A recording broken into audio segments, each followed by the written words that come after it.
In the final months of 1943, as the Pacific Air War shifted toward the Central Pacific, Japanese naval commanders began receiving scattered but unsettling reports from surviving pilots.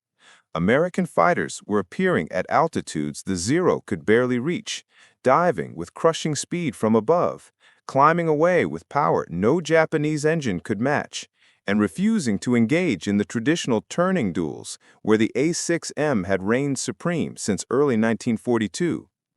At first, these reports were dismissed as exaggerations, combat panic, misidentification, or simple pilot error.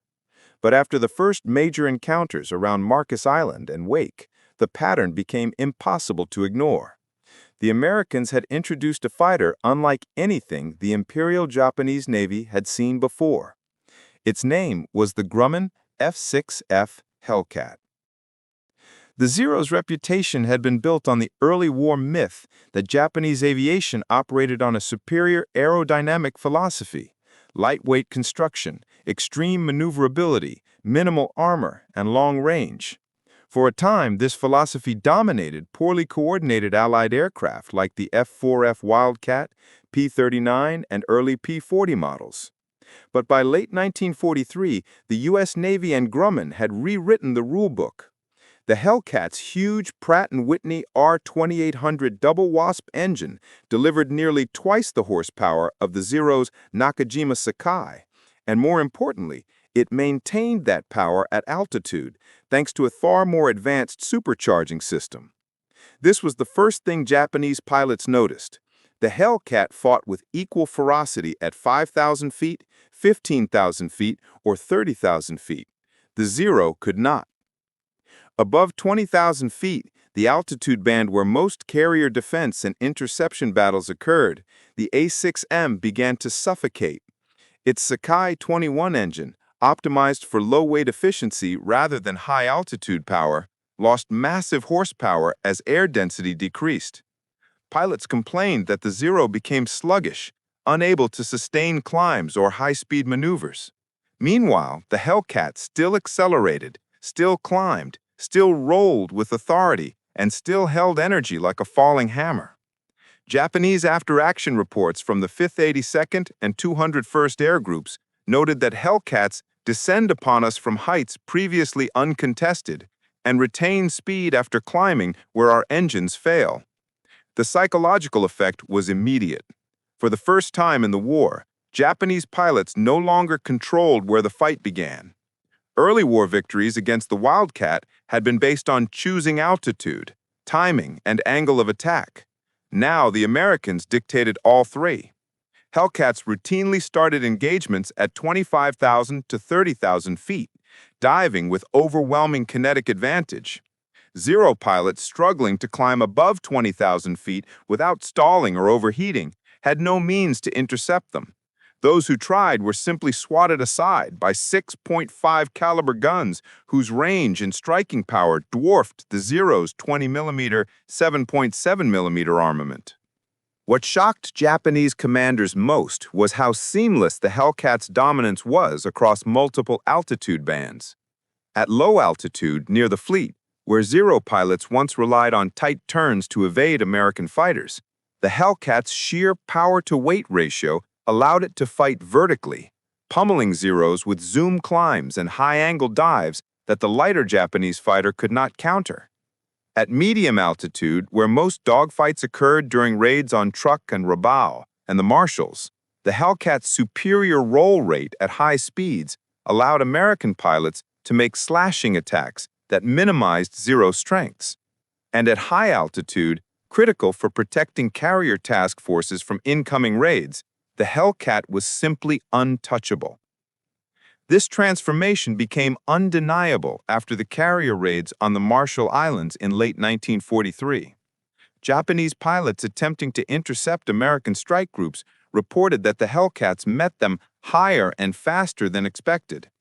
Bombers that should have been exposed during their climb-out were instead surrounded by Hellcat cover as early as 25,000 feet. When a Zero attempted to climb into that altitude band, the engine began to lose power dramatically, forcing pilots to enter the fight already struggling. The growing realization inside the Imperial Japanese Navy was grim. The altitude flexibility that the A6M0 lacked was not a minor disadvantage. It was a fatal design limitation in the new era of American carrier air power. The Hellcat was not simply better, it was better everywhere. Fleet commanders noted that this all-altitude dominance allowed American CAP to intercept Japanese raids at multiple stages, far out at 25,000 feet, during mid-altitude approaches, and even at low altitude as stragglers retreated. No matter where the Zeros tried to fight, Hellcats were waiting. When Japanese intelligence finally compiled its late 1943 assessments, one sentence stood out. The enemy fighter is superior in all regions of air combat. This was the moment the myth of the Zero's invincibility died. Japanese pilots who had once boasted of unmatched agility now returned shaken, describing a fighter that could dive like a stone, climb like a rocket, and roll with terrifying force. Commanders who once believed maneuverability alone could win battles realized they were facing a machine built on a different philosophy: power, protection, altitude performance, and overwhelming firepower. The arrival of the Hellcat marked the end of Japan's early war air dominance. It was not simply a new American fighter, it was a new era of air combat, one where Japan no longer dictated the terms. And as the next chapters of the Pacific War would prove, the A6M0's altitude ceiling would become one of the most decisive weaknesses the Hellcat would exploit, again and again, from the Marshalls to the Marianas. From the moment the F-6F Hellcat entered combat, its greatest advantage over the A6M0 was not a single statistic. It was a pattern of superiority that the Japanese quickly discovered held true at every altitude, in every phase of the fight, no matter who initiated the engagement. This dominance was rooted in engineering choices the Americans had made after studying early war combat data. Build a fighter around raw engine power, rugged protection, and aerodynamic stability at high speed, rather than extreme lightness and slow-speed agility. To Japanese engineers, who had designed the Zero for range and maneuverability above all else, this was almost a foreign philosophy. But by 1943, it was clear which philosophy the future belonged to. At the heart of the Hellcat's performance was the Pratt & Whitney R2800 Double Wasp, a 2,000-horsepower radial engine whose power curve remained remarkably stable as altitude increased. Thanks to its two-stage supercharger, the R2800 could maintain strong manifold pressure well into the thin air above 20,000 feet. In contrast, the Zero's Nakajima Sakai 12 and later Sakai 21 engines lacked advanced high-altitude supercharging, causing them to lose horsepower rapidly the higher they climbed. Japanese pilots complained that by 22,000 feet, the Zero felt starved for air, its throttle response sluggish, its climb rate collapsing. Meanwhile, the Hellcat, barely working at those altitudes, could still pour on power to climb, accelerate, or dive at will. This disparity shaped the entire Pacific Air War. Above 25,000 feet, Hellcats owned the sky. They met incoming Japanese raids at high altitude, where the Zero struggled even to achieve formation. When American pilots rolled into a dive, the Hellcat's strong reinforced wings allowed them to push past 380 or even 400 miles per hour. A Zero attempting the same maneuver risked structural failure or uncontrollable flutter. Thus, the Hellcat defined the vertical battlefield. If a Japanese pilot attempted to follow it into a dive, the Zero began to shake violently. If he tried to climb to meet it, the fighter ran out of power before reaching combat position. At medium altitudes, around 10,000 to 20,000 feet, the region where many dogfights over Truk, the Marshalls, and the Philippines unfolded, the difference in structural philosophy became even more evident. The Hellcat could roll at high speed with far greater authority than the Zero.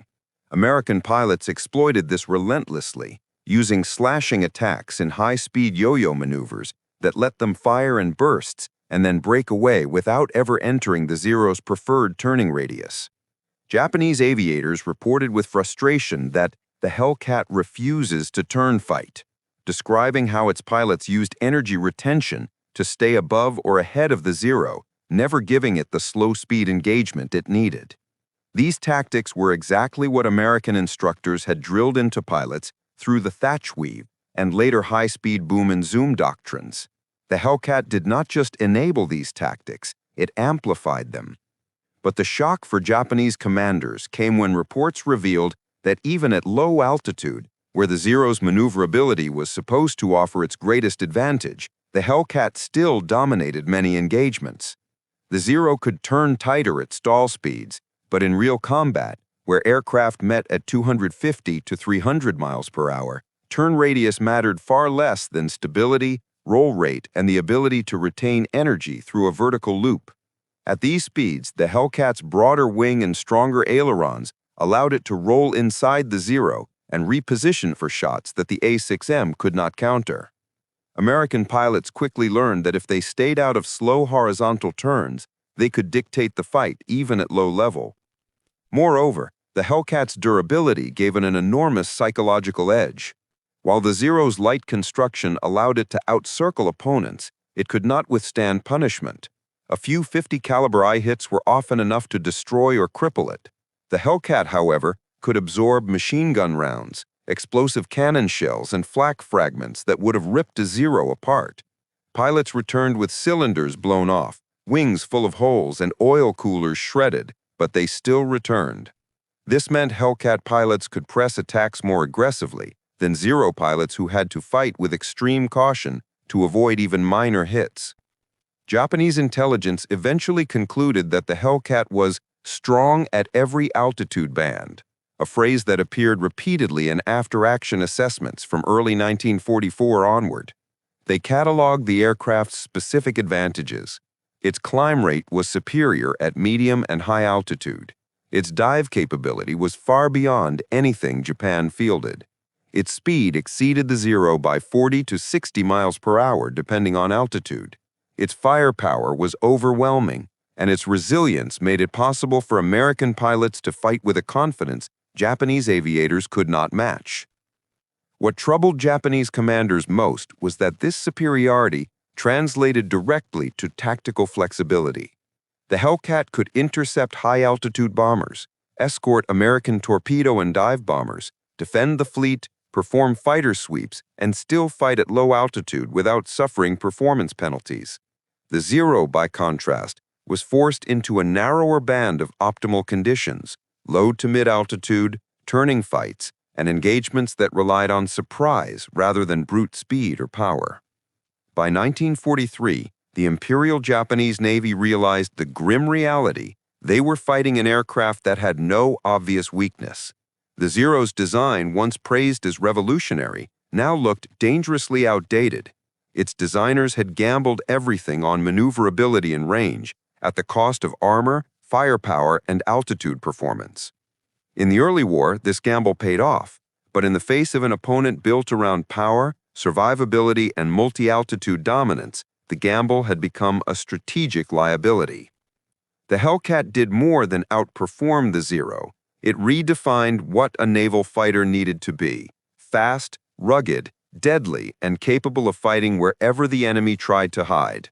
For Japanese commanders, the realization was chilling. No matter where they sent their pilots, over the fleet, above the islands, or high in the thin Pacific air, they now faced an American fighter that met them on equal terms or better. And the higher the fight climbed, the worse the odds became.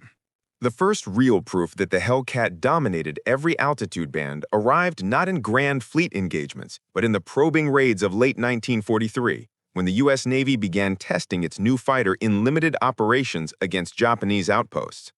During the Marcus Island raid on September 1, 1943, Hellcats made their combat debut.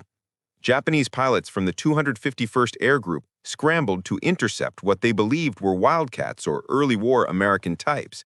Instead, they found Hellcats climbing effortlessly past 25,000 feet, tearing through intercept attempts with high-speed diving attacks.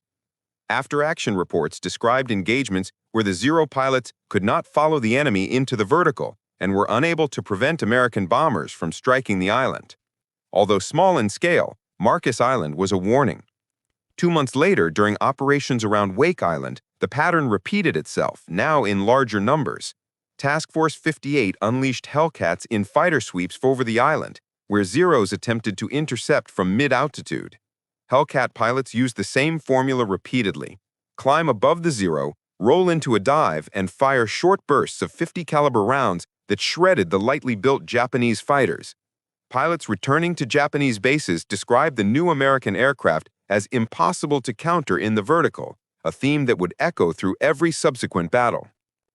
But the Hellcat's true proving ground came in 1944, beginning with the massive carrier raids against Truk Lagoon in February, codenamed Operation Hailstone.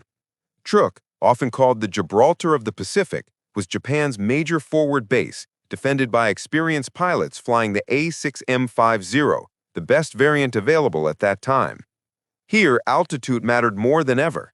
Japanese CAP often launched from 18,000 to 22,000 feet, climbing desperately to meet incoming waves of F-6Fs and bombers. But the Hellcats, operating from higher altitude and with superior climb performance, consistently reached the interception zones first. Pilots of Air Group 12 flying from USS Bunker Hill described the fight as almost one-sided. Zeros attempted to climb into position, stalled out, and were caught in descending Hellcat slashing attacks that the A6M5 could not evade at high speeds. The Americans lost only a handful of planes. The Japanese lost nearly all the aircraft they committed. The shock among Japanese commanders was enormous. If the Zero could not defend Truk, one of Japan's most important fortresses, what could it defend? The next revelation came during the Marianas Campaign, when American carrier forces moved to capture Saipan, Tinian, and Guam in June 1944. These battles forced the Imperial Japanese Navy to commit its remaining carrier aviation strength in a do-or-die attempt to halt U.S. advances. They launched hundreds of aircraft from their carriers and island bases, hoping to overwhelm Task Force 58's defenses. They expected, as they had in early 1942, to dictate the altitude and tempo of the fight. Instead, they flew straight into a layered wall of Hellcats operating at altitudes where the Zero could barely maintain combat performance. What followed became known to history as the Great Marianas Turkey Shoot, a devastating demonstration of American pilot training, radar vectoring, and aircraft superiority. But often overlooked is why the slaughter was so lopsided. The Hellcats' all-altitude mastery made every Japanese tactic obsolete. The Japanese launched their strike groups at high altitude, hoping to bypass the fleet's outer defenses. But Hellcat Cap stationed at 28,000 to 30,000 feet dove onto them with crushing speed, breaking up formations before they came within 50 miles of the task force. Japanese pilots tried diving to low altitude to shake the interceptors, another tactic that had worked earlier in the war. It failed. Hellcats followed them down, retaining speed they had built up during the initial dive. When Zero pilots attempted to escape by pulling into steep climbs, their engines choked at altitude, allowing Hellcats to arc upward and fire into their bellies.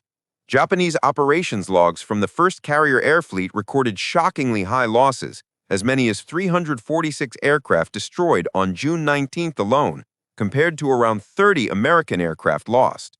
The shock among Japanese commanders was enormous. If the Zero could not defend Truk, one of Japan's most important fortresses, what could it defend? The next revelation came during the Formosa air battles of October 1944, when Japanese defenders attempted to challenge American raids at mid and high altitude, but Hellcats and F-4U Corsairs fought their way through with overwhelming energy advantage. Japanese aviators reported being driven downwards in every engagement, unable to contest the upper layers of the sky. Many Zero pilots died never having even reached firing range. By the time the Americans attacked the Philippines later that month, Japanese commanders privately acknowledged that their fighters could no longer defend their own airspace. The combination of Hellcat performance and American radar control created a vertical battlefield Japan could not enter with any hope of victory.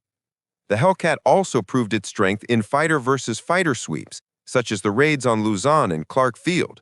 Pilots from VF-19 and VF-15 recalled climbing to 20,000 feet and still seeing Zero struggling far below to gain altitude. Their solution was simple: stay above, wait for the Zeros to reach their ceiling, and then fall on them with overwhelming force. The Zeros' inability to contest the upper sky meant the Hellcat dictated every engagement. Even late in the war, as newer Japanese fighters like the A6M8, K-84, or N1K2J attempted to challenge American aircraft, the A6M0 remained the backbone of Japanese naval aviation, and it simply could not survive against the P-47 of the sea. The Hellcat's performance envelope covered all altitude bands, whereas the Zero's was confined to the shrinking middle. Each major battle, Marcus, Wake, Truk, the Marianas, Formosa, reinforced the same story. Japan had lost the altitude war, and with it, the ability to choose how or where to fight. For the Japanese High Command, these engagements were more than defeats, they were revelations. The Hellcat had turned the sky into American territory, and once the Americans owned the sky at every altitude, Japan's air war was already lost. By late 1944, after months of disastrous encounters from Truk to the Marianas and the Philippines, the Imperial Japanese Navy could no longer pretend that the A6M0 was still the apex predator of Pacific air combat. Reports from squadron leaders, combat diaries, and technical evaluations all converged on the same stark conclusion. The Zero's design philosophy, celebrated in 1941 and 1942, had become a death sentence against the new generation of American fighters. The F-6F Hellcat dominated the sky not because it was slightly better, but because its advantages multiplied across every altitude band, while the Zero's strengths evaporated the moment the fight left its narrow performance window. Japanese commanders, who had once boasted that the A6M could outfly anything in the Pacific, now faced the painful truth that they no longer controlled altitude, speed, or the terms of engagement. The heart of the problem lay in the Zero's engine. The Nakajima Sake was brilliant for its purpose, lightweight, fuel-efficient, and capable of long-range cruising, but it had been engineered for a wartime environment Japan no longer occupied. In 1940 and 1941, the Zero fought largely against unescorted bombers and early war fighters that lacked sophisticated superchargers. High-altitude combat was scarce.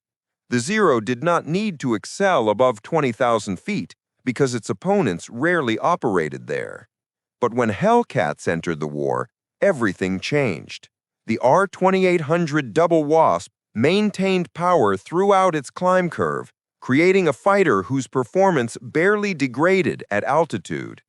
Japanese engineers, reading after-action reports, grew alarmed. Their fighter was effectively blind at high altitude. Pilot complaints poured in. Zeros attempting to climb above 22,000 feet suffered rapid power loss, engine knocking, overheating, and dangerously shallow climb angles. Forced to fly at the edge of their performance envelope, Zero pilots entered combat already disadvantaged. One pilot described fighting a Hellcat above 25,000 feet as like trying to catch a falling star while running through water. Another report simply stated, "We cannot follow them up. Our altitude is lost before the fight begins." As these reports accumulated, Japanese naval aviation experts convened multiple evaluation committees in late 1943 and early 1944. Their findings, preserved in wartime correspondence and post-war analysis, were grim. They concluded that the Zero's basic architecture, its lightweight frame, minimal armor, and underpowered engine, could not be upgraded to match the Hellcat or the F-4U Corsair without adding so much weight that the aircraft's famous maneuverability would vanish. Attempts to install more powerful engines, such as the Kinsei or the Sake-31, proved difficult. The aircraft simply could not handle the increased torque and temperature demands. Even prototypes like the A6M8 failed to resolve the Zero's altitude performance issues. In strategy meetings throughout 1944, Japanese commanders confronted a dilemma without a solution. They could push their pilots to fight lower, where the Zeros still had a turning advantage. But this meant surrendering the upper sky, and surrendering the upper sky meant surrendering the initiative. And at low altitude, Hellcats still held decisive advantages in speed, roll rate, and firepower. The Zero's turn rate only mattered if the American pilot chose to remain in a horizontal fight. The best U.S. aviators never did. The Imperial Japanese Navy also struggled with pilot quality. By 1944, the elite aviators who once made the Zero so feared had been killed or exhausted by relentless combat. Their replacements, trained under compressed wartime programs, lacked the experience to exploit even the A-6M's remaining strengths. In contrast, American pilots underwent rigorous stateside training, gunnery school, carrier qualification, and tactical instruction on how to defeat the Zero. A Hellcat flown by a well-trained pilot was lethal. Flown by an expert, it was untouchable. The situation worsened when Japanese intelligence officers analyzed gun camera footage and pilot debriefings from the Battle of the Philippine Sea. What they found defied pre-war doctrine.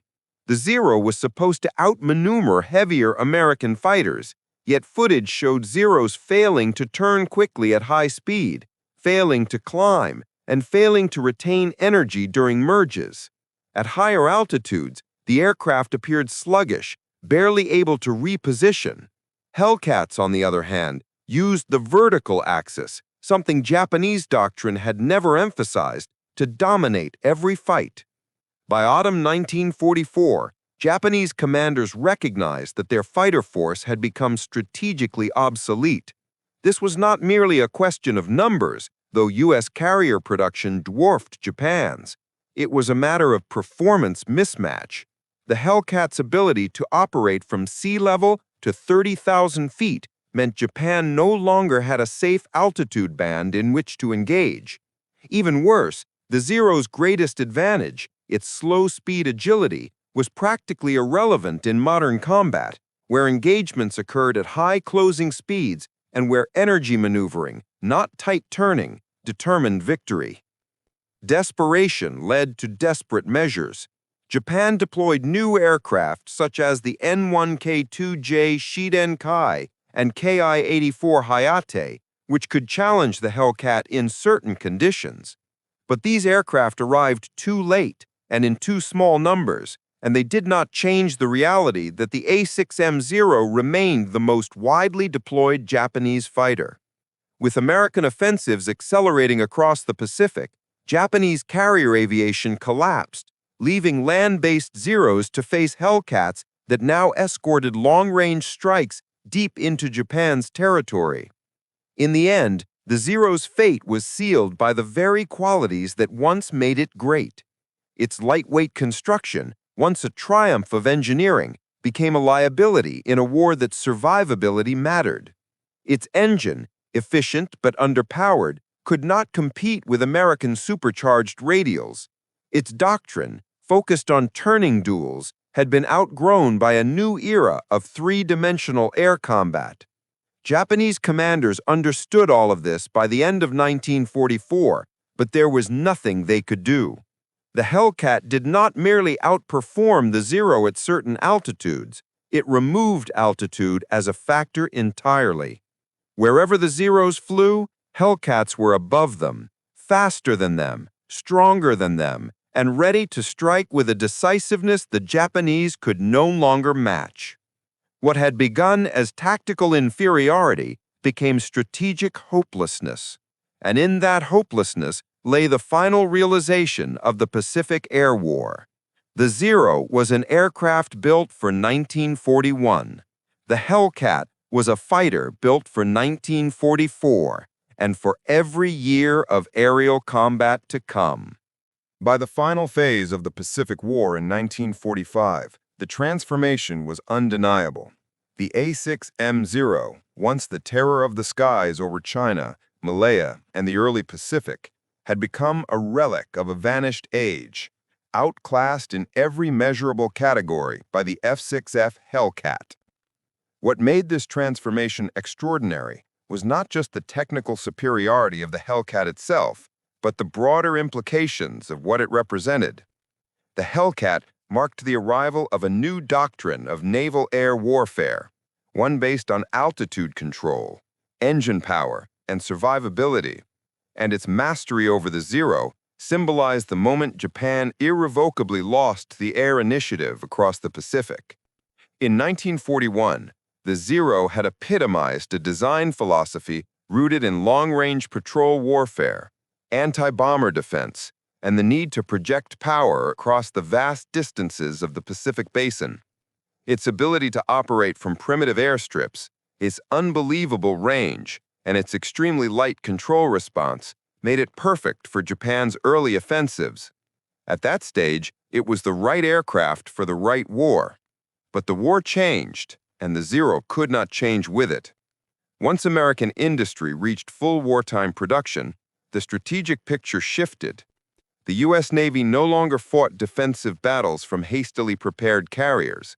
Instead, it fielded fast carrier task forces able to stay at sea for months at a time, launching wave after wave of coordinated airstrikes. In this environment, the qualities that mattered most were altitude performance, diving speed, climb rate, ruggedness under fire, and the ability to deliver powerful gunnery at high closure rates. These qualities defined the Hellcat and exposed every weakness in the Zero. The Americans had learned the hard way in 1942, at Coral Sea, Midway, and the Solomons, that second-place performance in the air was a death sentence. So they designed the Hellcat to be first place in every category that mattered. Its R2800 engine gave it unmatched energy maneuverability. Its thick wing and strong frame allowed it to dive faster than any Japanese fighter without risking structural breakup. Its self-sealing tanks and pilot armor provided survivability that Zero pilots could only dream of. And its 6.50 caliber Browning machine guns offered overwhelming, decisive firepower that could shred a Zero in seconds. The result was not merely tactical domination, it was total air supremacy. For Japan, this was catastrophic. A nation that depended on carrier aviation to project power now faced an American fighter that erased that capability wholesale. During the Philippine sea battles, for example, Hellcats operating at multiple altitude layers intercepted nearly every Japanese strike group long before they reached their targets. Zeros trying to escort their bombers were unable to climb to interception altitude in time. Those that did were overwhelmed by Hellcats diving from above. Japan's carrier offensive capability died not because its carriers were sunk, but because its fighters could no longer fight. This air supremacy had direct strategic consequences. With Hellcat sweeping the skies clean of defenders, American dive bombers and torpedo bombers could attack Japanese fleets without fear. The destruction of Admiral Ozawa's carrier air arm in June 1944 was the moment historians later called the death of Japanese naval aviation. Ozawa still had carriers, he still had flight decks, but he no longer had viable fighter cover. And without that, a carrier is nothing more than a floating coffin. For the Japanese Army Air Force, the story was no better. As Hellcats accompanied long-range raids deeper and deeper into Japanese territory, Army fighter units flying K-43 Oscars and K-44 Tojos found themselves outmatched just as severely as Navy units had been.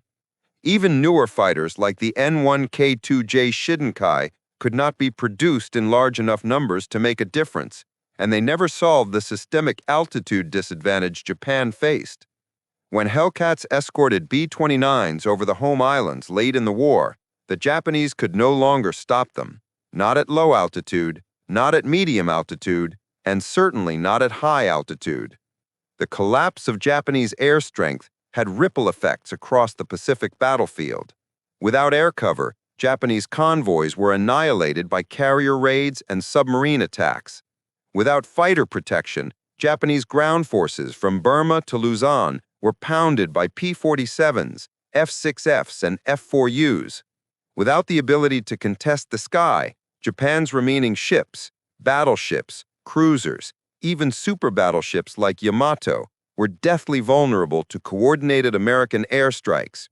The tide of war turned not simply because American industry produced more planes, but because it produced the right plane, and it trained pilots who knew exactly how to use it. By 1945, the Hellcat had achieved an unprecedented kill ratio of 19-1 against Japanese aircraft, one of the highest in aviation history. This figure was not merely a statistic, it was a reflection of the complete collapse of Japanese air combat doctrine against an opponent that understood both technology and tactics on a deeper level. The Hellcat won high, it won low, it won fast, it won slow, it won at sea, it won over land, it won in defense, and it won in offense. And throughout this transformation, the Zero never changed. It remained the lightweight, lightly armored, lightly armed dogfighter it had been in 1941, fighting a war that no longer existed. Japan could not redesign its doctrine, could not redesign its factories, and could not redesign the fundamentals of an airframe built around outdated assumptions. The Hellcat, by contrast, embodied the future. It was the first truly modern naval fighter, fast, rugged, flexible, armed to the teeth, and capable of dominating every corner of the sky. When Japanese commanders looked back after the war, many admitted that the Hellcat, more than any ship, any bomb, or any tank, had sealed Japan's fate in the Pacific. It was not simply an aircraft. It was the end of their air superiority, the end of their strategic initiative, and the beginning of an American-dominated sky. Once the Hellcat arrived, the Zero's era was over, and with it, the era of Japanese air dominance vanished forever.